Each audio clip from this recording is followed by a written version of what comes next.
Okay, so welcome to another episode of Simple Vegan Recipes, and I'm gonna do a barbecue tofu. So I have already marinated the tofu with liquid Bragg's amino. I'm gonna add some turmeric, black pepper, and garlic powder in there. You guys know I love turmeric, the turmeric queen.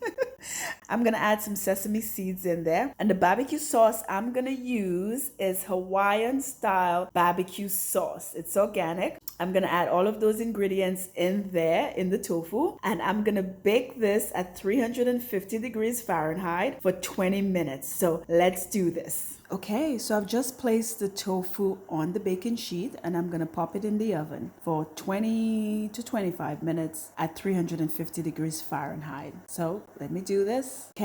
Okay, so I've just placed the tofu on the baking sheet and I'm gonna pop it in the oven for 20 to 25 minutes at 350 degrees Fahrenheit. So let me do this. Okay, so we're all done with the barbecue tofu. It looks really good. And like I always do to encourage you guys to give those simple vegan recipes a try and subscribe to this channel for more simple vegan recipes. And I'll see you next time on Simple Vegan Recipes.